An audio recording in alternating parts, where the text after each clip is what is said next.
ಈ ದಿವಸ ನಾವು 3ನೇ ಅಧ್ಯಾಯ 3-5 ವಚನಗಳಲ್ಲಿ ಇರ್ತಕ್ಕಂಥ ಸಂಗತಿಗಳನ್ನು ನೋಡೋಣ. ಸತ್ಯವೇದ ಇರುವುದ ದಯಮಾಡಿ ನೋಡಬೇಕೆಂಬುದಾಗಿ ನಿಮ್ಮನ್ನು ಪ್ರೀತಿಯಿಂದ ಕೇಳಿಕೊಳ್ತೇನೆ. ಅಲ್ಲಿ ಹೀಗೆ ಬರೆಯಲ್ಪಟ್ಟಿದೆ, ಕಡೆ ದಿವಸಗಳಲ್ಲಿ ತಮ್ಮ ದುರಾಶೆಗಳ ಪ್ರಕಾರ ನಡೆಯುವ ಕುಚೋದ್ಯಗಾರರು ಬಂದು ಕುಚೋದ್ಯ ಮಾಡುತ್ತಾ ಆತನ ಪ್ರತ್ಯಕ್ಷತೆಯ ವಿಷಯವಾದ ವಾಗ್ದಾನವು ಏನಾಯಿತು, ನಮ್ಮ ಪಿತೃಗಳು ನಿದ್ರೆ ಹೊಂದಿದ ದಿನ ಮೊದಲುಗೊಂಡು ಸಮಸ್ತವೂ ಲೋಕಾದಿಯಿಂದ ಹಾಗೆಯೇ ಇರ್ತದಲ್ಲ ಎಂದು ಹೇಳುವರೆಂಬುದಾಗಿ ನೀವು ಮೊದಲು ತಿಳ್ಕೊಳ್ಳಬೇಕು. ಹೀಗೆ ಮಾತಾಡುವವರು ಒಂದು ಸಂಗತಿಯನ್ನು ತಿಳಿದರೂ ಬೇಕೆಂದು ಮರೆತು ಬಿಡುತ್ತಾರೆ. ಅದೇನೆಂದರೆ, ಪೂರ್ವಕಾಲದಲ್ಲಿದ್ದ ಭೂಮ್ಯಾಕಾಶಗಳು ದೇವರ ವಾಕ್ಯದ ಮೂಲಕ ನೀರಿನಿಂದ ಉಂಟಾಗಿ ನೀರಿನಿಂದ ಆಧಾರಗೊಂಡಿರುವಲ್ಲಿ ಆ ನೀರುಗಳಿಂದಲೇ ಆ ಕಾಲದಲ್ಲಿದ್ದ ಲೋಕವು ಜಲಪ್ರಳಯದಲ್ಲಿ ನಾಶವಾಯಿತು ಎಂಬುದೇ. ದೇವರ ಮಾತುಗಳನ್ನು ಆಶೀರ್ವದಿಸಿಕೊಳ್ಳಿ. ಪ್ರಾರ್ಥನೆ ಮಾಡೋಣ. ನಮ್ಮ ಪ್ರೀತಿಯುಳ್ಳ ತಂದೆಯಾದ ದೇವರೇ, ಪೇತ್ರನ ಒಂದು ಸ್ಪಷ್ಟವಾದಂಥ ಆತ್ಮನ ನಡೆಸುವಿಕೆಗೆ ಅನುಸಾರವಾಗಿ ಅದು ಬರೆದಂಥ ಈ ಪತ್ರಿಕೆಯಲ್ಲಿ ಕೊನೆಯ ದಿನಗಳಲ್ಲಿ ಎಂತೆಂಥ ಜನರು ಇರುತ್ತಾರೆ ಎಂಬುದನ್ನು ದೇವರಾತ್ಮ ಪ್ರೇರಿತನಾಗಿ ಬರೆದಿರುವ ಸಂಗತಿಗಳನ್ನು ನಾವು ಆಲೋಚಿಸುವಾಗ ನೀನು ಆತ್ಮನ ಸಹಾಯ ಕೊಡು. ಪರಿಶುದ್ಧಾತ್ಮನ ಪ್ರೇರಣೆಯುಳ್ಳವರಾಗಿ ಕರ್ತನೆ ಈ ವಾಕ್ಯಗಳನ್ನು ಧ್ಯಾನಿಸುವಾಗಲೂ ಕರ್ತನೆ ಇದಕ್ಕೆ ಈ ದಿವಸಗಳಲ್ಲಿ ಪ್ರತಿಯೊಬ್ಬ ಮಕ್ಕಳು ದೇವರ ಜನರು ಯಾರ್ಯಾರು ಈ ಕಾರ್ಯಕ್ರಮ ಕೇಳಿಸ್ಕೊಳ್ತಿದ್ದಾರೆ ಒಬ್ಬೊಬ್ಬರ ಹೃದಯದಲ್ಲಿ ನಾವು ನಡ್ಕೊಳ್ಳಬೇಕಾದ ರೀತಿ ಅನುಸರಿಸಬೇಕಾದ ಸಂಗತಿಗಳನ್ನು ನಾವು ದೃಢಪಡಿಸಿಕೊಂಡು ಜೀವಿಸುವಂತೆ ಕರುಣೆ ತೋರಿಸು. ನೀವು ದಾಸರಿಗೆ ಬೇಕಾದ ಕೃಪೆ ಕೊಟ್ಟು ನಡೆಸು ಮತ್ತು ಈ ಕಾರ್ಯಕ್ರಮ ಕೇಳಿಸು ಒಬ್ಬೊಬ್ಬರ ಹೃದಯದಲ್ಲಿಯೂ ಆಳವಾದ ಕಾರ್ಯವನ್ನು ಸಾಧಿಸಿ ನಡೆಸಪ್ಪ. ಯೇಸು ಕ್ರಿಸ್ತನ ಹೆಸರನ್ನು ಬೇಡ್ತೇನೆ ತಂದೆಯೇ, ಆಮೆನ್.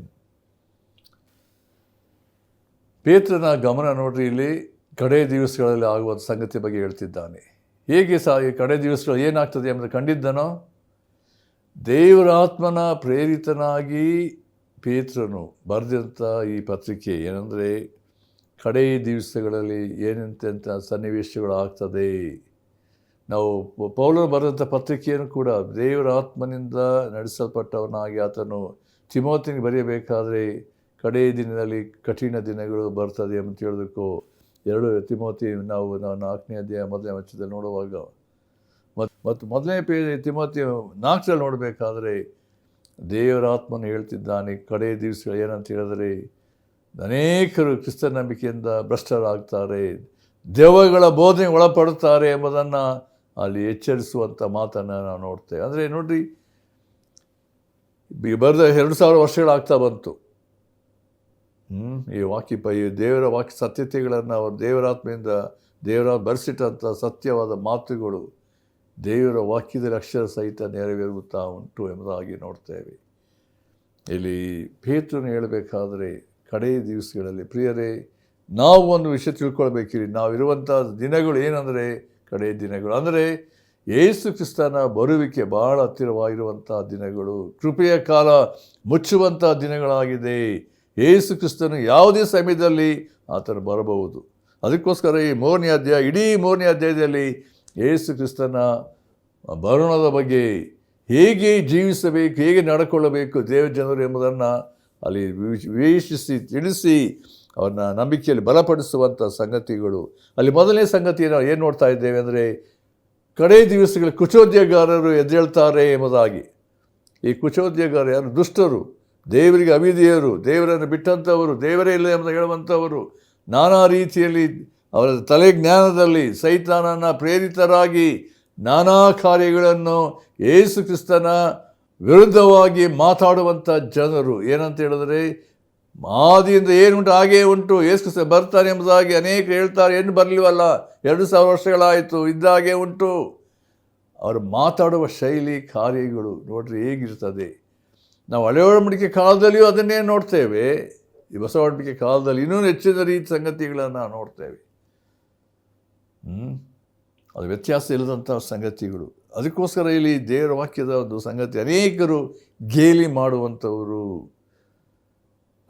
ಹಳೆ ಒಡಂಬಡಿಕೆಯಲ್ಲಿ ಅನೇಕರು ಪ್ರವಾದಿಗಳನ್ನು ಗೇಲಿ ಮಾಡಿದ ಸಂಗತಿಗಳ ಬಗ್ಗೆ ನಾವು 2 ಪೂರ್ವಕಾಲವೃತ್ತ ಅಂತ 36ನೇ ಅಧ್ಯಾಯದಲ್ಲಿ 15ನೇ ವರ್ಷದಲ್ಲಿ ನೋಡ್ತೇವೆ. ಆಮೇಲೆ ಅದಕ್ಕೋಸ್ಕರ ನಾವು ಪ್ರತ್ಯೇಕವಾಗಿ ಕೀರ್ತನೆ 1 ಮೊದಲನೇ ಕೀರ್ತನೆ 1ರಲ್ಲಿ ನೋಡುವಾಗಲೂ ದುಷ್ಟರ ಆಲೋಚನೆಯಂತೆ ನಡೆಯದೆ ಪಾಪಾತ್ಮರ ಮಾರ್ಗದಲ್ಲಿ ನಿಂತುಕೊಳ್ಳಬೇಡ್ರಿ. ಯಾಕೆಂದರೆ ಅವರಲ್ಲಿ ಯಾವಾಗಲೂ ದೇವರಿಗೆ ವಿರುದ್ಧವಾಗಿ ಮಾತಾಡುವ ಸಂಗತಿಗಳಾಗಿರ್ತದೆ. ನಾವು 73ನೇ ಕೀರ್ತನೆಯಲ್ಲಿ ನೋಡುವಾಗ 5ನೇ ವರ್ಷದಲ್ಲಿ ನೋಡಿದ ಕೆಲವು ದುಷ್ಟರ ಬಗ್ಗೆ ಅವ್ರು ಹೇಳಿಕೊಳ್ಳುವ ಸಂಗತಿಗಳು ಅಳವಡಿಕೆ ಏನು ಯಾವ ರೀತಿಯಲ್ಲಿತ್ತು ಎಂಬುದನ್ನು ನಾವು ಅಳವಡಿಸಬೇಕಾದ್ರೆ ನಮಗೆ ಸ್ಪಷ್ಟವಾದ ರೀತಿಯಲ್ಲಿ ಆಗಿನ ಕಾಲದಲ್ಲಿಯೂ ಈಗಿನ ಕಾಲದಲ್ಲಿ ಯಾವ ರೀತಿಯಲ್ಲಿ ಇರ್ತದೆ ಎಂಬುದನ್ನು ಅಲ್ಲಿ ಪ್ರತ್ಯೇಕವಾಗಿ ನಾವು ನೋಡುವುದಕ್ಕೆ ನಮಗೆ ಅಲ್ಲಿ ಸಾಧ್ಯ ಆಗ್ತದೆ. 73:5 ಹೀಗೆ ನೋಡ್ತೇವೆ. ಏನಂತ ಹೇಳಿದ್ರೆ, ಮನುಷ್ಯರ ಕಷ್ಟದಲ್ಲಿ ಅವರು ಬಾಯಿಗಳಾಗುವುದಿಲ್ಲ, ಇತರಿಗೆ ತಗುಲುವಂತೆ ಅವರಿಗೆ ಅಂಟು ರೋಗವೂ ತಗುಲುವುದಿಲ್ಲ. ಅಲ್ಲಿ ಏನಂತ ಹೇಳಿದ್ರೆ, ದುಷ್ಟರು ಹೇಗಿರ್ತಾರೆ ಎಂಬುದನ್ನು ಅಲ್ಲಿ ಆಸಾಫನು ಬರೆದಂಥ ಒಂದು ಕೀರ್ತನೆಯಲ್ಲಿ ಅದು ಹೇಳುವಂಥ ಮಾತನ್ನು ನಾವಲ್ಲಿ ಹೇಳಲ್ಪಡ, ಅದು ಯಾವ ರೀತಿ ಇರ್ತಾರೆ ಅವರ ಜೀವಿತದಲ್ಲಿ ಎಂಬುದನ್ನು ಅಲ್ಲಿ ಹೇಳಲ್ಪಟ್ಟಿರುವ ಸಂಗತಿಯನ್ನು ನಾವು ನೋಡ್ತೇವೆ. ಅದೇ 74:22 ಸಹ ನಾವು ಅದೇ ಸಂಗತಿಯನ್ನು ನೋಡ್ತೇವೆ. ದೇವರೇ ಎದ್ದು ನಿನ್ನ ನ್ಯಾಯವನ್ನು ನಡೆಸುವವನಾಗು, ದುರ್ಮತಿಯು ಯಾವಾಗಲೂ ನಿನ್ನನ್ನು ನಿಂದಿಸುತ್ತಿರುವುದನ್ನು ಜ್ಞಾಪಿಸಿಕೋ. ನೋಡ್ರಿ, ದುರ್ಮತಿಗಳು ದಾವೀದನ ಕಾಲದಲ್ಲೂ ಇದ್ದರು. ಏನಂದರೆ ಅವ್ರ ಸ್ಥಿತಿ ಏನೆಂದರೆ, ಯಾವಾಗಲೂ ನಿನ್ನನ್ನು ನಿಂದಿಸುತ್ತಿರುವುದನ್ನು ಜ್ಞಾಪಿಸಿಕೋ. ರಿಮೈಂಡರ್ ಮಾಡ್ತಿದ್ದಾನೆ ಇಲ್ಲಿ. ದೇವರೇ, ಇವರು ಇಂಥ ಯಾವಾಗಲೂ ನೀ ವಿರುದ್ಧವಾಗಿ ತಿರುಗಿ ಬಿದ್ದು ಗೇಲಿ ಮಾಡುವಂಥ ವ್ಯಕ್ತಿಗಳಾಗಿದ್ದಾರೆ, ದುಷ್ಟರಾಗಿದ್ದಾರೆ. ದೇವರೇ, ನೀನು ಶಿಕ್ಷೆ ಎಂಬುದಾಗಿ ಹೇಳುವಂಥ ರೀತಿಯಲ್ಲಿ ಅಲ್ಲಿ ಹೇಳುವಂಥ ಸಂಗತಿಯನ್ನು ನಾವು ನೋಡ್ತಾ ಇದ್ದೇವೆ. ನಾವು ಜ್ಞಾನೋಕ್ತಿ 14ರಲ್ಲಿ ನೋಡುವಾಗ ಅಲ್ಲಿ ಒಂದು ಮಾತು ಹೀಗೆ ಬರೆಯಲ್ಪಟ್ಟಿದೆ 9ನೇ ವಚನದಲ್ಲಿ. ಏನಂದರೆ, ಮೂರ್ಖರನ್ನು ಅವರ ದೋಷ ಹಾಸ್ಯ ಮಾಡುವುದು, ಯಥಾರ್ಥವಂತರಲ್ಲಿ ದೇವರ ದಯೆ ಇರುವುದು. ಅಂದರೆ 9ನೇ ವಚನದಲ್ಲಿ ಏನಂದರೆ, ಮೂರ್ಖರನ್ನು ಅವರ ದೋಷವೇ, ಅಂದರೆ ಅವರ ಸ್ಥಿತಿ ಅವರಿಗೆ ಬರಸಾಕ್ಷಿ ಅವರಿದ್ದವಾಗಿ ಸಾಕ್ಷಿ ಕೊಡ್ತದೆ ಎಂಬುದಾಗಿ. ದುಷ್ಟರು, ಮೂರ್ಖರು, ಅಲ್ಲಿ ಅವರ ಸ್ಥಿತಿ ಹೇಗಿರ್ತದೆ, ಗೇಲಿ ಮಾಡುವ ಸ್ಥಿತಿ ಎಂಬುದಾಗಿ ಅವರ ಹಿನ್ನೆಲೆ ಬಗ್ಗೆ ಹೇಳಲ್ಪಟ್ಟಿರುವ ಸಂಗತಿಯನ್ನು ನಾವು ನೋಡ್ತಾ ಇದ್ದೇವೆ. ಅದಕ್ಕೋಸ್ಕರ ನಾವು ಪ್ರತ್ಯೇಕವಾಗಿ ಅಪೊಸ್ತಲ ಕೃತ್ಯದಲ್ಲಿ 13:41 ಅಲ್ಲಿ ಪೌಲನು ಹೇಳಬೇಕಾದ ಒಂದು ಮಾತನ್ನು ಅಲ್ಲಿ ಹೇಳ್ತಿದ್ದಾನೆ. ಎಲೈ ತಿರಸ್ಕಾರ ಮಾಡುವವರೇ, ಆಶ್ಚರ್ಯ ಪಡಿರಿ, ನಾಶವಾಗಿ ಹೋಗಿರಿ. ನಿಮ್ಮ ಕಾಲದಲ್ಲಿ ನಾನು ಒಂದು ಕಾರ್ಯವನ್ನು ಮಾಡುವೆನು, ಆ ಕಾರ್ಯವನ್ನು ಒಬ್ಬನು ನಿಮಗೆ ವಿವರಿಸಿದರೂ ನೀವು ಅದನ್ನು ಎಷ್ಟು ಮಾತ್ರಕ್ಕೂ ನಂಬುವುದಿಲ್ಲ ಎಂದು ಹೇಳಿದನು ಎಂಬುದಾಗಿ ಅಲ್ಲಿ ಪ್ರತ್ಯೇಕವಾಗಿ ಅಲ್ಲಿ ಪೌಲನ ಅಲ್ಲಿ ಹೇಳಬೇಕಾದ್ರೆ, ಮೋಶೆ ಧರ್ಮಶಾಸ್ತ್ರದ ಬಗ್ಗೆ ಅಲ್ಲಿ ಹೇಳಬೇಕಾದರೆ ಅಲ್ಲಿ ಅನೇಕ ಸತ್ಯಗಳನ್ನು ಅಲ್ಲಿ ಪ್ರಕಟಿಸುವಾಗ ಉಪನ್ಯಾಸ ಮಾಡುವ ಅಂತ್ಯೋಕ್ಯದಲ್ಲಿ ಹೇಳಬೇಕಾದ್ರೆ ಅನೇಕರು ವಿರೋಧಿಸ್ತಾ ಬರ್ತಾರೆ. ಆ ಸಮಯದಲ್ಲಿ ಅಲ್ಲಿ ಯಹೂದ್ಯರಿಗೆ ಆತನು ಹೇಳಬೇಕಾದ್ರೆ, ದೇವರು ನಿಮ್ಮಲ್ಲಿ ಮಧ್ಯದಲ್ಲಿ ಎಂಥ ಕಾರ್ಯ ಮಾಡಿ ಅದು ನಂಬದೇ ಹೋಗ್ತೀರಿ, ಅದು ವಿವರಿಸಿದರೂ ನೀವು ನಂಬುವುದಿಲ್ಲ ಎಂಬಂಥ ಸಂಗತಿಯ ಬಗ್ಗೆ ಅಲ್ಲಿ ಹೇಳುವಂಥ ಮಾತನ್ನು ನಾವು ಅಲ್ಲಿ ನೋಡ್ತೇವೆ.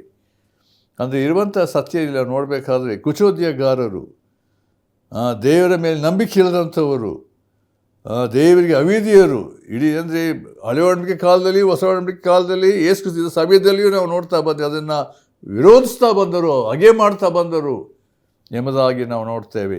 ಇಲ್ಲಿ ಪೇತ್ರನ ಗಮನ ಏನಂತ ಹೇಳಿದ್ರೆ, ಕೊನೆಯ ದಿವಸದಲ್ಲಿ ಎಂತೆಂಥ ಜನರು ಎದ್ದೇಳ್ತಾರೆ, ಸುವಾರ್ತೆಯನ್ನು ನಂಬುವಂಥ ಜನರ ಸಂಖ್ಯೆ ಎಷ್ಟು ಇರ್ತದೆ ಕೊನೆಯ ದಿವಸಗಳಲ್ಲಿ. ಅನೇಕರ ಸಂಗತಿ ನೋಡಬೇಕಾದ್ರೆ ಗೇಲಿ ಮಾಡುವಂಥದ್ದು, ಅವರ ನಂಬಿಕೆಯಲ್ಲಿ ನೋಡ್ರಿ, ಯಾವಾಗ ನಂಬಿಕೆ ವ್ಯಕ್ತಿಯಲ್ಲಿ ಇರುವುದಿಲ್ಲವೋ ದೇವರಿದ್ದಾನೆ, ದೇವರಿಲ್ಲ ಎಂಬುದಾಗಿ ಹೇಳುವ ಸಂಗತಿಗಳು, ದೇವರಿದ್ದು ಹಿಂಗಾಗ್ತಾ ಇತ್ತ ಎಂಬುದಾಗಿ ಮನುಷ್ಯನ ಜ್ಞಾನ ಏನಂದರೆ ಉಬ್ಬಿಸ್ತದೆ. ತಿಳುವಳಿಕೆ ಸಂಗತಿಗಳು ಏನಂದರೆ ಕೊನೆಯದಾಗಿ ಯಾವ ಸ್ಥಿತಿಗೆ ಬರ್ತಾರೆ, ದೇವರೇ ಇಲ್ಲ, ದೇವರಿಗೆ ಆಗ್ತಾ ಇತ್ತ ಎಂಬ ರೀತಿಯಲ್ಲಿ ಅಷ್ಟರ ಮಟ್ಟಿಗೆ ಮನುಷ್ಯನ ಜ್ಞಾನ ತಿಳುವಳಿಕೆ ಈ ದಿವಸ ಅವರನ್ನು ಮೋಸಕ್ಕೆ ನಡೆಸಿದೆ ಎಂಬುದನ್ನು ತಿಳಿದೇ ಹೋಗಿದ್ದಾರೆ. ದೇವರ ಉದ್ದೇಶ ಮನುಷ್ಯರು ತನ್ನ ಅನ್ಯೋನ್ಯತೆಯಲ್ಲಿ ಜೀವಿಸಬೇಕು, ತನ್ನ ಅನ್ಯೋನ್ಯತೆ ಐಕ್ಯತೆಯಲ್ಲಿ ಭಯದ ಜೀವಿಸಬೇಕು ಎಂಬುದಾಗಿ ದೇವರು ಅಪೇಕ್ಷೆ ಎಂಬುದಾಗಿ ನೋಡ್ತೇವೆ. ಅದೇ ದೇವರ ಉದ್ದೇಶವಾಗಿತ್ತು ಮನುಷ್ಯರನ್ನು ಉಂಟು ಮಾಡಿದ ರೀತಿಯಲ್ಲಿ. ಆದರೆ ಈ ದಿವಸಗಳು ನೋಡುವಾಗ ಬರುತ್ತಾ ಎಂಥ ಒಂದು ದುರವಸ್ಥೆಯನ್ನು ನೋಡ್ತೇವೆ. ಯೇಸು ಕ್ರಿಸ್ತನು ಹೇಳಿದಂಥ ಮಾತು ಜ್ಞಾಪಕ ಬರ್ತದೆ. ಏನೆಂದರೆ ಮತ್ತಾಯನ ಸುವಾರ್ತೆಯಲ್ಲಿ ನೋಡಬೇಕಾದ್ರೆ ಅದನ್ನು ನಾವು ಪ್ರತ್ಯೇಕವಾಗಿ ಅದನ್ನು ಆಲೋಚನೆ ಮಾಡಬೇಕಾದ್ರೆ 7ನೇ ಅಧ್ಯಾಯದಲ್ಲಿ ಒಂದು ಮಾತು ಹೀಗೆ ಉಂಟಲ್ಲಿ, ಅದನ್ನು ಅನೇಕ ಸಾರಿ ಅದನ್ನು ಹೇಳಿದ್ದೇನೆ ಅದನ್ನು ಅಲ್ಲಿ. ಯಾಕೆಂದರೆ ಇದು ವಾಕ್ಯಗಳು 13ನೇ ವಚನ, ಇಕ್ಕಟ್ಟಾದ ಬಾಗಿಲಿಂದ ಒಳಕ್ಕೆ ಹೋಗಿರಿ, ನಾಶಕ್ಕೆ ಹೋಗುವ ಬಾಗಿಲು ದೊಡ್ಡದು, ದಾರಿ ಅಗಲವು, ಅದರಲ್ಲಿ ಹೋಗುವವರು ಬಹುಜನ. ನಿತ್ಯ ಜೀವಕ್ಕೆ ಹೋಗುವ ಬಾಗಿಲು ಇಕ್ಕಟ್ಟು, ದಾರಿ ಇಕ್ಕಟ್ಟು, ಅದನ್ನು ಕಂಡುಹಿಡಿಯುವವರು ಸ್ವಲ್ಪ ಜನ. ನೋಡ್ರಿ, ಈ ದಿವಸಗಳಲ್ಲಿ ಮನುಷ್ಯನ ಜ್ಞಾನ ತಿಳುವಳಿಕೆ ಹೆಚ್ಚಾಗ್ತಾ ಇರುವಂಥ ರೀತಿಯಲ್ಲಿ ನೋಡಬೇಕಾದ್ರೆ ದೇವರು ಉಂಟು ಮಾಡಿರುವಂಥ ಸೃಷ್ಟಿಯನ್ನು ಗಮನಿಸದೆ, ದೇವರು ಯಾರಾಗಿದ್ದಾನೆ ಎಂಬಂಥ ಪ್ರಜ್ಞೆ ತಿಳುವಳಿಕೆ ಇಲ್ಲದೆ, ಸತ್ಯ ದೇವರನ್ನು ತಿಳಿಯದೆ, ಆರಾಧಿಸದೆ, ಕರ್ತ ಯೇಸು ಕ್ರಿಸ್ತನ ಕಡೆ ತಿರುಗಿಕೊಳ್ಳದೆ, ಮನುಷ್ಯನು ತನ್ನದೇ ಆದಂಥ ಕಟ್ಟಳೆಗಳಿಗೆ, ಸಂಪ್ರದಾಯಗಳಿಗೆ, ಲೋಕದ ಸೃಷ್ಟಿಯ ವಸ್ತುಗಳನ್ನೇ ದೇವರೆಂಬುದಾಗಿ ಹೇಳಿಕೊಳ್ಳುವಂಥ ಸ್ಥಿತಿಯಲ್ಲಿ ನಿಜ ಸತ್ಯದ ದೇವರ ಪ್ರಜ್ಞೆ, ದೇವರ ಶ್ರೇಷ್ಠತೆ, ದೇವರ ಮಹಿಮೆಯನ್ನು ತಿಳಿಯದೆ ಸೈತಾನವರ ಮನಸ್ಸುಗಳನ್ನು ಏನು ಮಾಡಿದ್ದಾನಂತೆ, ಮಂಕು ಮಾಡಿದ್ದಾನೆ ಎಂಬುದಾಗಿ ನೋಡ್ತೇವೆ. ನೋಡ್ರಿ, ಅಲ್ಲಿ ಪೌಲನ್ನು ಬರೆಯಬೇಕಾದ್ರೆ 2ನೇ ಕೊರಿಂಥ ಪತ್ರಿಕೆಯಲ್ಲಿ ಅದನ್ನು ನೋಡಬೇಕಾದ್ರೆ ಯಾಕೆ ಕುಚೋದ್ಯಗಾರರು ಈ ರೀತಿಯಲ್ಲಿ ಮಾಡ್ತಾರೆ ಎಂಬುದಾಗಿ ಹೇಳಬೇಕಾದ್ರೆ ಅಲ್ಲಿ 2ನೇ ಕೊರಿಂಥ ಪತ್ರಿಕೆಯಲ್ಲಿ ಇರುವಂಥ ಮಾತು ಏನಂತ ಹೇಳಿದ್ರೆ ಯಾವಾಗಲೂ ಅದು ನಮಗೆ ಸ್ಪಷ್ಟವಾಗಿ ತಿಳ್ಕೊಳ್ಬೇಕು. 4ನೇ ವಚನದಲ್ಲಿ ಅಲ್ಲಿ ಹೀಗೆ ಬರೆಯಲ್ಪಟ್ಟಿದೆ, ಇದರಲ್ಲಿ ದೇವರ ಪ್ರತಿರೂಪವಾಗಿರುವ ಕ್ರಿಸ್ತನ ಪ್ರಭಾವವನ್ನು ತೋರಿಸುವ ಸುವಾರ್ತೆಯ ಪ್ರಕಾಶವು ಉದಯವಾಗಬಾರದೆಂದು ಈ ಪ್ರಪಂಚದ ದೇವರು ನಂಬಿಕೆಯಿಲ್ಲದವರ ಮನಸ್ಸನ್ನು ಮಂಕು ಮಾಡಿದನು. ಈ ಪ್ರಪಂಚದ ದೇವರು ಯಾರು? ಸೈತಾನ. ಈ ಸೈತಾನ ಮಾಡುವಂಥ ಒಂದು ಕಾರ್ಯ ಜನರ ಮನಸ್ಸನ್ನು ಮಂಕು ಮಾಡಿದ್ದಾನೆ.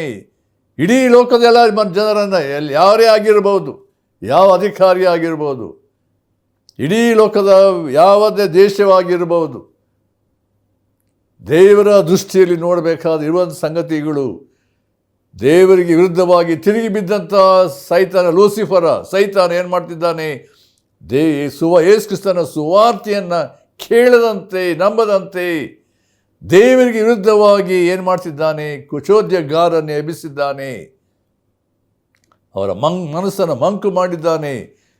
ದೇವರ ವಾಕ್ಯದ ಶ್ರೇಷ್ಠತೆ, ಮುಂದೆ ಸತ್ತರೆ ಎಲ್ಲಿಗೆ ಹೋಗ್ತೇನೆ ಎಂಬಂಥ ಪ್ರಜ್ಞೆ ಇಲ್ಲ, ತನ್ನ ಅಂತ್ಯಸ್ಥಿತಿ, ದುರಾವಸ್ಥೆ, ಮುಂದೆ ನರಕ ಉಂಟು, ದೇವರ ಶಿಕ್ಷೆ, ದೇವರ ದಂಡನೆ ಉಂಟು ಎಂಬಂತ ಹೇಳಿದರೂ ಕೂಡ ಪ್ರಜ್ಞೆಗೆ ಬಾರದೇ ಇರುವಂಥ ಸಂಗತಿಗಳು, ಅದೆಲ್ಲ ಉದಾಸೀನ. ಅದೇ ರೀತಿ ಮುಂದೆ ವಾಕ್ಯದಲ್ಲಿ ನೋಡಬೇಕಾದ್ರೆ ಪೇತ್ರನ ಬರೆದ ಪತ್ರಿಕೆಯಲ್ಲಿ ನಾವು 3ನೇ ಅಧ್ಯಾಯ ನೋಡಿ ಬರ್ತಿರುವಂಥ ಸಂಗತಿ ಏನಂತ ಹೇಳಿದ್ರೆ, ಭೂಮ್ಯಾಕಾಶಗಳು ಇದ್ದಾಗೆ ಉಂಟು, ಏನು ಬದಲಾಗಲಿಲ್ಲ ಎಂಬ ರೀತಿಯಲ್ಲಿ ಹೇಳ್ತಾರೆ. ಒಂದು ವಿಷಯ ಮರ್ತಿದ್ದಾರೆ, ಏನಂತ ಹೇಳಿದ್ರೆ ದೇವರು ಅದೇ 5ನೇ ವರ್ಷದಲ್ಲಿ ನೋಡ್ರಿ ಅಲ್ಲಿ ಹೀಗೆ ಉಂಟು, ಹೀಗೆ ಮಾತಾಡುವವರು ಒಂದು ಸಂಗತಿಯನ್ನು ತಿಳಿದರೂ ಬೇಕೆಂದು ಮರೆತು ಬಿಡುತ್ತಾರೆ.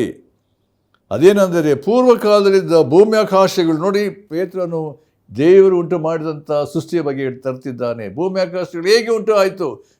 ನಾವು ಆದಿಕಾಂಡ ಪುಸ್ತಕ 1ನೇ ಅಧ್ಯಾಯದಲ್ಲಿ ನೋಡಬೇಕಾ, ದೇವರು ಸೃಷ್ಟಿ ಕಾಲದಲ್ಲಿ ಮಾಡಿದಂಥ ಸಂಗತಿಗಳು ಯಾವ ರೀತಿಯಲ್ಲಿತ್ತು ಎಂಬುದನ್ನು ಸ್ಪಷ್ಟವಾದ ರೀತಿ, ಯಾವ ಧರ್ಮಶಾಸ್ತ್ರ, ಯಾವ ಪುಸ್ತಕಗಳು ಅಂದರೆ ದೇವರ ಸೃಷ್ಟಿ ಬಗ್ಗೆ ವಿವರಿಸಿಲ್ಲ, ದೇವರ ಬಗ್ಗೆ ಕಾರ್ಯಗಳು ವಿವರಿಸಿಲ್ಲ ಎಂಬುದಾಗಿ ನೋಡ್ತೇವೆ. ದೇವರು ಉಂಟು ಮಾಡಿದಂಥ ಸೃಷ್ಟಿ ಕಾರ್ಯದಲ್ಲಿ ಏನೇನಾಯಿತು ಸ್ಪಷ್ಟವಾಗಿ ಆದಿಕಾಂಡ ಪುಸ್ತಕ ಓದುವಾಗ 1ನೇ ಅಧ್ಯಾಯದಲ್ಲಿ ನಾವು ನೋಡ್ತೇವೆ. ಅಲ್ಲಿರುವಂಥ ಸತ್ಯ ಏನಂತ ಹೇಳಿದ್ರೆ, ಭೂಮ್ಯಾಕಾಶಗಳು ಉಂಟದು ದೇವರ ವಾಕ್ಯದ ಮೂಲಕ ನೀರಿನಿಂದ ಉಂಟಾಗಿ ನೀರಿನಿಂದ ಆಧಾರಗೊಂಡಿರುವಲ್ಲಿ ಆ ನೀರುಗಳಿಂದಲೇ ಆ ಕಾಲದಲ್ಲಿದ್ದ ಲೋಕವು ಜಲಪ್ರಳಯದಲ್ಲಿ ನಾಶವಾಯಿತು. ನೋಡ್ರಿ, ಆದಿಕಾಂಡ ನೀವು ಪುಸ್ತಕವನ್ನು ಓದದೆ ಹೋಗಿರುವುದಾದರೆ ಓದ್ರಿ.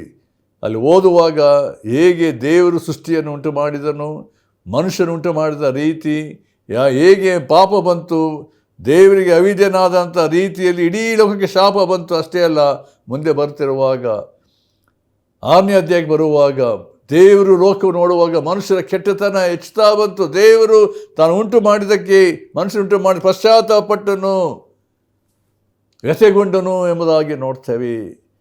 ಈ ಗ್ರೀವ್ಡ್ ಇನ್ ಇಸ್ ಹಾರ್ಟ್ ಎಂಬುದಾಗಿ ಹೇಳಲ್ಪಟ್ಟು ನೋಡಿರಿ, ದೇವರು ಇಡೀ ಲೋಕ ಸಂಗತಿಗಳು ನೋಡಬೇಕಾದ್ರೆ ಎಷ್ಟು ದೇವರ ಉದ್ದೇಶಕ್ಕೆ ವಿರುದ್ಧವಾಗಿ ನಡ್ಕೊಂಡಂಥ ಒಬ್ಬ ವ್ಯಕ್ತಿ ಸ್ಥಿತಿ ನೋಡ್ತೇವೆ.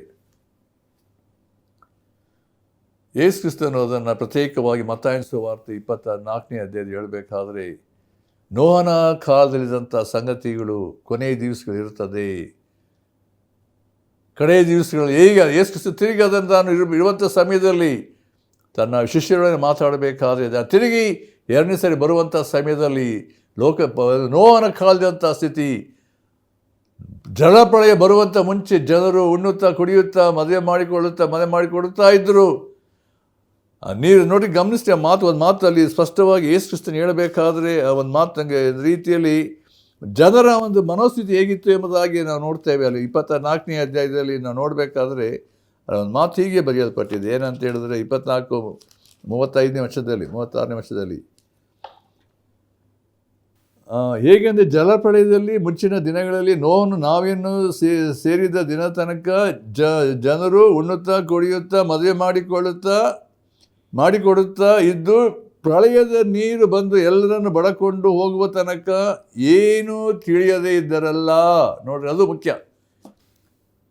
ಮಳೆ ಬರ್ತದೋ, ನಿನಗೆ ಬುದ್ಧಿ ಇಲ್ಲ, ನೋವನಿಗೆ ಹೇಳಿರ್ಬೋದು. ನೋವನು ದೇವರು ಹೇಳಿದ ನೋವನಿಗೆ ನಾವೇ ಕಟ್ಟು, ಎಲ್ಲ ಪ್ರಾಣಿ ಎರಡು ಜಾತಿಗಳು, ನೀನು ಮನೆ ಕುಟುಂಬ ಹೋಗಬೇಕು, ಸಿದ್ಧಪಡಿಸು. ಒಂದು ವೇಳೆ ನಾನಾ ರೀತಿಯಲ್ಲಿ ಕುಚೋದ್ಯ ಮಾಡಿದ್ದಾರೆ ನೋವನು, ನಾವೇ ಕಟ್ಟಬೇಕಾದ್ರೆ. ಆ ದಿನಗಳಲ್ಲಿ ಹುಚ್ಚಪ್ಪ, ನಿನಗೆಲ್ಲಿ ಮಳೆ ಬರ್ತದ, ಜಲಪ್ರಳಯ ಬರ್ತದ, ಏನು ನೋಡಿದ್ಯಾ, ನಿನಗೇನು ಗೊತ್ತುಂಟು, ನಾನಾ ರೀತಿಯಲ್ಲಿ ಅವ್ನು ಡಿಸ್ಕರೇಜ್ ಮಾಡಿರ್ಬೋದು. ಆದರೆ ನೋವನ್ನು ದೇವರು ಕೊಟ್ಟ ಅಪ್ಪಣೆಯ ಪ್ರಕಾರ ಮಾಡಿ ಮುಗಿಸಿದಾಗ ದೇವರೇ ಬಾಗಿಲು ಮುಚ್ಚಿದನು. ನೋಡುವಾಗ 40 ದಿವಸ ಹಗಲಿರುಳು ಮಳೆ ಬಂದಾಗ ಇಡೀ ಲೋಕ ಜನರು ನಾಶವಾದ, ಜಲಪ್ರಳಯದ ಮೂಲಕ ಎಲ್ಲವೂ ನಾಶವಾಯಿತು ಎಂಬುದಾಗಿ ನೋಡ್ತೇವೆ. ನೋಡ್ರಿ, ದೇವರ ಶಿಕ್ಷೆ, ದೇವರ ದಂಡನೆ ಯಾವ ರೀತಿಯಲ್ಲಿ ಬರುತ್ತದೆ ಜನರಿಗೆ ತಿಳುವಳಿಕೆ ಇಲ್ಲ. ಅದು ಹಾಸ್ಯ. ಅದಕ್ಕೋಸ್ಕರ ಕೊನೆಯ ದಿವಸಗಳಲ್ಲಿ ಅದೇ ರೀತಿಯಲ್ಲಿ ಕುಚೋದ್ಯಗಾರರು ಎಲ್ಲಿ ಏನಾಯಿತು ಎಂಬುದಾಗಿ ಹೇಳುವಂಥ ಸ್ಥಿತಿ ಲೋಕದಲ್ಲಿ ಉಂಟು, ಎಲ್ಲ ಕಡೆಗಳು ಉಂಟು. ನಮ್ಮ ಸುತ್ತಮುತ್ತ ಅದನ್ನು ನೋಡ್ತೇವೆ. ಯೇಸು ಕ್ರಿಸ್ತನ ಸುವಾರ್ತೆ ಈ ದಿವಸಗಳು ಯಾಕೆ ಸಾಲ್ಪಡ್ತಾ ಇದೆ? ಮುಂದೆ ದೇವರ ಶಿಕ್ಷೆ, ದೇವರ ಭಯಂಕರವಾದ ದಂಡನೆ ಉಂಟು. ತಪ್ಪಿಸಿಕೊಳ್ಳ್ರಿ, ದೇವರ ಕಡೆ ತಿರುಗಿಕೊಳ್ಳ್ರಿ. ಯೇಸು ಕ್ರಿಸ್ತನ ಮೂಲಕ ಸಿಗ್ತಕ್ಕಂಥ ಪಾಪದ ಬಿಡುಗಡೆ ಹೊಂದ್ರಿ ಅಂತ ಹೇಳಬೇಕಾದ್ರೆ ಅದು ಎಲ್ಲಿ ಉಂಟಪ್ಪ? ಸತ್ ಮೇಲೆ ನೋಡೋಣ, ನಮ್ಮ ಮುದುಕರ ವಯಸ್ಸಾದ್ಮೇಲೆ ನೋಡಿಕೊಳ್ಳೋಣ. ಮನುಷ್ಯನಲ್ಲಿ ನಾನಾ ಥರವಾದ ಆಲೋಚನೆಗಳು ಉಂಟು. ಆದರೆ ದೇವರ ಭಯ ಇಲ್ಲದಂಥ ಒಂದು ಸಂಗತಿಯನ್ನು ನೋಡ್ತೇವೆ ಈ ದಿವಸಗಳಲ್ಲಿ. ಮನುಷ್ಯನಲ್ಲಿ ದೇವರ ಭಯ ಇಲ್ಲದೆ ಲಗಾಮಿಲ್ಲದಂಥ ರೀತಿಯಲ್ಲಿ ಜೀವಿಸುವಂಥ ಸ್ಥಿತಿ ಮನುಷ್ಯನಲ್ಲಿ ಬಂದು, ಅದೇ ಈ ನೋಡ್ತೇವೆ. ಸೈತಾನ ಅಷ್ಟ ಮಟ್ಟಿಗೆ ಏನಂದರೆ, has brought the rebellious spirit within the man. ಮನುಷ್ಯನಲ್ಲಿ ಅಷ್ಟ ಮಟ್ಟಿಗೆ ದೇವರ ಕಡೆಗೆ ತಿರುಗಿ ಬೀಳುವ ಮುಂದೆ ನೋಡ್ತೇವೆ. ಸೈತಾನ ಎಷ್ಟ ಮಟ್ಟಿಗೆ ಅವನ ಅಂತ್ಯ ಯಾವ ರೀತಿ ಆಗ್ತದೆ ಎಂಬುದಾಗಿ ಪ್ರಕಟಣೆ ಪುಸ್ತಕದಲ್ಲಿ ಹೇಳಲ್ಪಟ್ಟಿದೆ. ಅಂದರೆ ಸೈತಾನನ ಸ್ವಭಾವ ಈ ದಿವಸಗಳ ಮನುಷ್ಯನಲ್ಲಿ ಒಳ ಹುಟ್ಟಿದೆ. ಅದೇನು ಮಾಡ್ತಾ ಅದನ್ನು ರಿಬೌಂಡಿಂಗ್, ಅದೇ ಎಲ್ಲ ಸಂಗತಿ ವಿರೋಧಿಸುವ ಸಂಗತಿ, ಸುವಾರ್ತೆಯನ್ನು ವಿರೋಧಿಸುವ ಸಂಗತಿ. ಯಾರ್ಯಾರು ಯೇಸು ಕ್ರಿಸ್ತನ ನಂಬಿರಿ, ಸುವಾರ್ತೆಯನ್ನು ನಂಬಿರಿ ಅಂತ ಹೇಳಬೇಕಾದ್ರೆ ಅವ್ರಿಗೆ ಕೊಲ್ಲುವಂಥ ಸಂಗತಿ, ಅವ್ರಿಗೆ ಹೊಡೆಯುವುದು, ಕತ್ತಿದ ಕೊಲ್ಲುವಂಥದ್ದು, ನಾನಾ ರೀತಿ ಹಿಂಸೆ ಮಾಡುವ ಸಂಗತಿಗಳು. ಅವ್ರಿಗೆ ಲೋಕದಿಂದ ತೆಗೆದು ಹಾಕಬೇಕೆಂಬಂಥ ಅಷ್ಟು ರೋಷವುಳ್ಳವರಾಗಿರ್ತಾರೆ ಎಂಬುದಾಗಿ ನೋಡ್ತೇವೆ. ಯೇಸು ಕ್ರಿಸ್ತನ ಸುವಾರ್ತೆಯ ಮನುಷ್ಯನನ್ನು ಎಷ್ಟು ಮಟ್ಟಿಗೆ ಮಾರ್ಪಡಿಸ್ತದೆ, ರೂಪಾಂತರಪಡಿಸ್ತದೆ. ಯೇಸು ಕ್ರಿಸ್ತನಿರುವಂಥ ಆ ಸುವಾರ್ತೆಯ ಸಮಾಧಾನದ ಸುವಾರ್ತೆ, ಇಡೀ ಲೋಕವನ್ನು ರಕ್ಷಿಸುವಂಥ ಸುವಾರ್ತೆ, ಪರಲೋಕದ ಬಾಧ್ಯತೆ ಉಂಟು ಎಂಬ ಸಂಗತಿ ಮನುಷ್ಯನಿಗೆ ಅದು ಬೇಡ. ಮನುಷ್ಯನಿಗೆ ತನ್ನ ಮುಂದೆ ಏನಾಗ್ತದೆ ನಿತ್ಯತ್ವದ ಪ್ರಜ್ಞೆ, ತಿಳುವಳಿಕೆ ಇಲ್ಲದೆ ತನ್ನ ಜೀವಿತವನ್ನು ಕೆಡಿಸಿಕೊಳ್ಳುವಂಥ ಸಂಗತಿ ಉಂಟಾಗಿದೆ ಪ್ರಿಯರೇ. ಆದ್ದರಿಂದ ಈ ಪೇತ್ರನ ಪತ್ರಿಕೆಯನ್ನು ಓದಬೇಕಾದ್ರೆ ಅಲ್ಲಿ ಪೇತ್ರನು ಎಷ್ಟರ ಮಟ್ಟಿಗೆ ದೇವರ ವಾಕ್ಯದ ಪ್ರಕಟಣೆ ಹೊಂದಿದವನಾಗಿ ಜನರಿಗೆ ತಿಳಿಸಬೇಕಾದ್ರೆ ಎಚ್ಚರವಾಗಿರ್ರಿ. ದೇವರ ವಾಕ್ಯದ ಸತ್ಯಗಳಿಗೆ ಯಾವಾಗ ಮನುಷ್ಯರ್ತನ ದೇವರ ವಾಕ್ಯದ ಸನ್ನಿಧಾನದಲ್ಲಿ ದೇವರ ಮುಂದೆ ತಗ್ಗಿಸಿಕೊಳ್ಳುವಾಗ ದೀನತೆ ಬರುವಂಥವರಿಗೆ ದೇವರ ಕರುಣೆ ಸಿಗ್ತದೆ. ನೋಡಿ, ದೇವರ ವಾಕ್ಯದಲ್ಲಿ ಇರುವಂಥ ಒಂದು ಮಾತೇನೆಂದರೆ, ದೇವರು ಅಹಂಕಾರಿಗಳನ್ನು ಏನು ಮಾಡ್ತಾನಂತೆ? ಎದುರಿಸ್ತಾನೆ. ದೀನರಿಗಾದರೂ ಕರುಣೆ ತೋರಿಸ್ತಾನೆ. ಈ ವಾಕ್ಯವನ್ನು ಹೇಳಿ ನಂತರ ಸೈತಾನನ ಬಗ್ಗೆ ಹೇಳಿರುವಂಥ ಮಾತನ್ನು ನೋಡ್ತೇವೆ. ಸೈತಾನ ದೇವರ ವಿರೋಧಿ, ದೇವರಿಗೆ ತಿರುಗಿ ಬಿದ್ದವನು, ಅಹಂಕಾರಿ, ಗರ್ವಿಷ್ಠನು ಎಂಬುದಾಗಿ ಹೇಳಲ್ಪಟ್ಟಿರುವಂಥದ್ದು. ಇಡೀ ಮನುಷ್ಯನಗಳನ್ನು ಪ್ರೇರೇಪಿಸಿ ದೇವರ ವಿರುದ್ಧವಾಗಿ ನಿಲ್ಲಿಸಿರುವಂಥ ಸಂಗತಿಯನ್ನು ನಾವು ನೋಡ್ತೇವೆ. ಪ್ರಿಯರೇ, ಈ ದಿವಸದಲ್ಲಿ ಯಾಕೆ ಸುವಾರ್ತೆ ಸಾಲ್ಪಡಬೇಕಾಗಿದೆ? ನಾವು ಯಾಕೆ ಯೇಸು ಕ್ರಿಸ್ತನ ಸುವಾರ್ತೆಯನ್ನು ಜನಕ್ಕೆ ತಿಳಿಸಬೇಕಾಗಿದೆ? ಮುಂದೆ ಬರಲಿಕ್ಕಿರುವಂಥ ದೈವ ಕೋಪದಿಂದ ಬಿಡುಗಡೆ ಹೊಂದ್ರಿ. ಯೇಸು ಕ್ರಿಸ್ತನ ಸುವಾರ್ತೆ ಮಾತ್ರ ಮನುಷ್ಯನನ್ನು ಪಾಪದಿಂದ ಬಿಡುಗಡೆ ಮಾಡಿ ನಿತ್ಯ ರಾಜ್ಯಕ್ಕೆ ಸೇರಿಸುವಂಥದ್ದು. ಪಾಪದಿಂದ ಬಿಡುಗಡೆ ಹೊಂದಿ ನಮಗೆ ಬೇಕಾದಂಥ ನಿತ್ಯ ರಕ್ಷಣೆ, ನಿತ್ಯ ಜೀವ ಯೇಸು ಕ್ರಿಸ್ತನಲ್ಲಿ ಮಾತ್ರ. ನಾವು ದೇವರಲ್ಲಿ ಸಮಾಧಾನವಾಗುವಂತೆ, ದೇವರಲ್ಲಿ ಐಕ್ಯವಾಗುವಂತೆ, ದೇವರ ಪ್ರೀತಿಯಲ್ಲಿ ಜೀವಿಸುವಂತೆ ಅದು ಮಾಡುವಂಥದ್ದಾಗಿದೆ. ಪ್ರಿಯರೇ, ಪೇತ್ರನ ಪತ್ರಿಕೆಯಲ್ಲಿ ನಾವು ಆಲೋಚನೆ ಮಾಡಬೇಕಾದರೆ ಅಲ್ಲಿ ಇರುವಂಥ ಸಂಗತಿ ಅದನ್ನು ಜ್ಞಾಪಕಪಡಿಸುವುದು ಭಾಳ ಪ್ರಾಮುಖ್ಯ ಎಂದು ಹೇಳಿದಂಥ ರೀತಿಯಲ್ಲಿ ಅದು ಹಿಂದೆ ಆದಂಥ ಜನ ಪಡೆದ ವಿಷಯವಾಗಿ ಹೇಳಬೇಕಾದರೆ ಅದು ಜನರಿಗೆ ರಿಮೈಂಡ್ ಮಾಡ್ತಿದ್ದಾನೆ. ದೇವರಿಗೆ ಅವಿದ್ಯರಾಗಿ ದೇವರ ವಿರುದ್ಧ ಪಾಪ ಮಾಡುವಾಗ ಪಾಪದಲ್ಲಿ ಮುಳುಗಿ ಹೋದಂಥ ಸಂಗತಿ ನೋಡಬೇಕಾದ್ರೆ ದೇವರಿಗೆ ತಿರಸ್ಕರಿಸುವಂಥವರಿಗೆ ದೇವರು ತಿರಸ್ಕರಿಸುವನಲ್ಲ. ಅದೇ ಗಲಾತ್ಯ ಪತ್ರಿಕೆಯಲ್ಲಿ ನೋಡ್ತೇವೆ. ಮನುಷ್ಯನು ಏನು ಬಿತ್ತು ಅದನ್ನು ಕೊಯ್ಯಲೇಬೇಕೆಂಬ ಸಂಗತಿಗಳು ಯಾರೇ ಆಗಿರ್ಬೋದು. ಆದ್ದರಿಂದ ಈ ಸಮಯದಲ್ಲಿ ಈ ವಾಕ್ಯ ಕೇಳಿಸ್ಕೊಳ್ಳುವಾಗ ನಿನ್ನ ಜೀವಿತ ಯಾವ ರೀತಿಯಲ್ಲಿ ಉಂಟು? ನಾವು ಕಡೆ ದಿವಸಗಳಲ್ಲಿದ್ದೇವೆ. ಕರ್ತನ ಬರುವಿಕೆ ಹತ್ತಿರಬೇಕಾದರೆ ನಾವು ಇತರರಾಗಿ ಕುಚೋದ್ಯ ಮಾಡುತ್ತಾ ಇದ್ದೇವೋ? ನಾವು ದೇವರ ಸನ್ನಿಧಾನ ತಗ್ಗಿಸಿಕೊಂಡವರಾಗಿ, ಕರ್ತನೇ ನನ್ನ ಕರುಣಿಸು, ನನ್ನ ಹೃದಯ ಬಂದು ವಾಸ ಮಾಡು, ನನ್ನ ಜೀವಿತ ಮಾರ್ಪಡಿಸಪ್ಪ, ನಿನ್ನ ರಕ್ತ ಮೂಲಕ ಶುದ್ಧೀಕರಿಸು, ನಾನು ನಿನಗಾಗಿ ಜೀವಿಸ್ತೇನೆ. ನಿತ್ಯತ್ವದ ಪ್ರಜ್ಞೆಯುಳ್ಳವರಾಗಿ ನಾವು ಯಾವಾಗ ಕರ್ತನ ಮುಂದೆ ನಮ್ಮನ್ನು ಸಮರ್ಪಿಸಿಕೊಳ್ಳುವಾಗ ದೇವರ ಕರುಣೆಗೆ ನಾವು ಪಾತ್ರರಾಗಿ ಕರ್ತನನ್ನು ಮಯಪಡಿಸ್ತೇವೆ. ಆದ್ದರಿಂದ ಈ ವಾಕ್ಯಗಳನ್ನು ನಾವು ನಮ್ಮ ಹೃದಯದಲ್ಲಿ ತೆಗೆದುಕೊಂಡವರಾಗಿ ನಾವು ಕರ್ತನ ಸುವಾರ್ತೆಯನ್ನು ಇತರ ಪ್ರಕಟಿಸುವಾಗಲೂ ಜನರನ್ನು ಬೆಂಕಿಯ ಬಾಯಿಂದ ಅವರನ್ನು ಎಳೆದು ರಕ್ಷಿಸಬೇಕೆಂಬ ಸಂಗತಿಯಿಂದ ದೇವರ ವಾಕ್ಯದಲ್ಲಿ ಹೇಳಲ್ಪಟ್ಟಿದೆ. ಅನೇಕರು ನಾಶನಲ್ಲಿದ್ದಾರೆ, ಪಾಪದಲ್ಲಿ ಮುಳುಗಿ ಹೋಗಿದ್ದಾರೆ. ಅವರ ಸ್ಥಿತಿಯನ್ನು ಈ ಲೋಕ ಬಿಟ್ಟರೆ ಎಲ್ಲಿ ಹೋಗ್ತಾರೆ? ಭಯಂಕರವಾದಂಥ ನಿತ್ಯ ನಾಶನ, ಬೆಂಕಿಯ ಕೆರೆ, ನರಕದ ಸ್ಥಿತಿ ಮುಂದೆ ಉಂಟು. ಯೇಸು ಕ್ರಿಸ್ತ ನಂಬದೆ ಹೋದಂಥವರ ಸ್ಥಿತಿ ಭಯಂಕರ ಎಂಬುದನ್ನು ದೇವರ ವಾಕ್ಯ, ನಾನು ಹೇಳುವಂಥ ಮಾತಲ್ಲ, ದೇವರ ವಾಕ್ಯ ಹೇಳುವಂಥದ್ದು. ಆದ್ದರಿಂದ ಸೈತಾನನ ಆಲೋಚನೆಗೆ ಒಳಪಡದಂತೆ ನಾವು ಕರ್ತನ ಧ್ವನಿಗೆ ಕಿವಿಗೊಟ್ಟು ಕರ್ತನ ಕಡೆ ತಿರುಗಿಕೊಳ್ಳುವಾಗ ದೇವರ ಕರುಣೆ ಹೊಂದುತ್ತೇವೆ. ದೇವರ ಪ್ರೀತಿಯಲ್ಲಿ, ದೇವರ ಸಮಾಧಾನದಲ್ಲಿ ನೆಲೆಗೊಳ್ಳುವುದಕ್ಕೆ ಸಾಧ್ಯತೆ ಉಂಟು. ಆ ರೀತಿಯಲ್ಲಿ ಕರ್ತನ ನಮ್ಮನ್ನು ಬಲಪಡಿಸಿ ತನ್ನ ಮಹಿಮೆಗಾಗಿ ನಡೆಸಲಿ. ಪ್ರಾರ್ಥನೆ ಮಾಡೋಣ. ನಮ್ಮ ಪ್ರೀತಿಯುಳ್ಳ ತಂದೆಯಾದ ದೇವರೇ, ಈ ದಿವಸಗಳಲ್ಲಿ ಕರ್ತನೆ ನಿನ್ನ ಜೀವಗಳ ಸುವಾರ್ತೆ ಎಲ್ಲ ಕಡೆ ಸಾಲ್ಪಡುತ್ತಾ ಇದ್ದೆ. ಕಾರಣ ಕಡೇ ದಿವಸಗಳಿದ್ದೇವಪ್ಪ. ಕಡೇ ದಿನಗಳಾಗ್ತಿರುವಂಥ ಕುಚೋದ್ಯ ಸಂಗತಿಗಳು, ಅನೇಕರು ಗೇಲಿ ಮಾಡುವಂಥವ್ರು, ಯೇಸು ಕ್ರಿಸ್ತನ ಸುವಾರ್ತೆಯನ್ನು ತಿರಸ್ಕರಿಸುವಂಥವ್ರು ಅನೇಕರಿದ್ದಾರೆ. ಪಾಪದ ಮಾರ್ಗದಲ್ಲಿ, ಅಸತ್ಯದಲ್ಲಿ, ಸುಳ್ಳನ್ನು ಹಿಂಬಾಲಿಸುವಂಥವ್ರ ಸಂಖ್ಯೆ ನಮ್ಮ ಸುತ್ತಮುತ್ತ ಎಲ್ಲ ಕಡೆ ಉಂಟು. ದೇವರೇ, ನೀನು ಕರುಣಿಸಪ್ಪ, ಕರುಣಿಸು, ಜನರನ್ನು ಕರುಣಿಸು. ಸತ್ಯ ದೇವರಾಗಿರುವಂಥ ನಿನ್ನನ್ನು ಕಂಡುಕೊಳ್ಳುವಂತೆ ನಿನ್ನ ಬಳಿಗೆ ಬರುವಂತೆ ಕೃಪೆ ಮಾಡು. ಯಾರ್ಯಾರು ಈ ವಾಕ್ಯಗಳನ್ನು ಕೇಳಿದ್ದಾರೆ, ಯಾರು ಕರ್ತನ ಕಾರ್ಯಕ್ರಮ ಕೇಳ್ತಿದ್ದಾರೆ, ಇನ್ನು ಯಾರು ರಕ್ಷಿಸಲ್ಪಡಲಿಲ್ಲ, ಯಾರು ಯೇಸು ಕ್ರಿಸ್ತನನ್ನು ಸ್ವಂತ ರಕ್ಷಕನಾಗಿ ಸ್ವೀಕಾರ ಮಾಡಲಿಲ್ಲ, ಕರ್ತನೆ ಅವ್ರ ಹೃದಯದಲ್ಲಿ ಕಾರ್ಯ ಮಾಡಪ್ಪ, ಕರುಣಿಸು. ಮುಂದೆ ಬರಲಿಕ್ಕಿರುವಂಥ ದೈವಕೋಪದಿಂದ ತಪ್ಪಿಸಿಕೊಳ್ಳುವಂತೆ ದೇವರೇ ಕರುಣಿಸು. ನಿನ್ನ ಬಳಿಗೆ ಬರುವಂತೆ, ನಿನ್ನಲ್ಲಿ ಸಿಗುವಂಥ ಪಾಪದ ಬಿಡುಗಡೆ, ನಿತ್ಯ ಜೀವ, ಪರಲೋಕದ ಬಾಧ್ಯತೆ ಹೊಂದುವಂತೆ ಕೃಪೆ ತೋರಿಸು. ಯೇಸು ಕ್ರಿಸ್ತನ ಹೆಸರನ್ನು ಬೇಡ್ತೇನೆ ತಂದೆಯೇ, ಆಮೆನ್. ಪ್ರಾರ್ಥಿಸು ಕ್ರೈಸ್ತನೇ, ಕೋರಿದೆ ಕುಂದದೆ ನಿನ್ನೆಲ್ಲ ಕಷ್ಟವ ಪರಿಹರಿಸುವನು. ಪ್ರಾರ್ಥಿಸು ಕ್ರೈಸ್ತನೇ, ಕೋರಿದೆ ಕುಂದದೆ ನಿನ್ನೆಲ್ಲ ಕಷ್ಟವ ಪರಿಹರಿಸುವನು.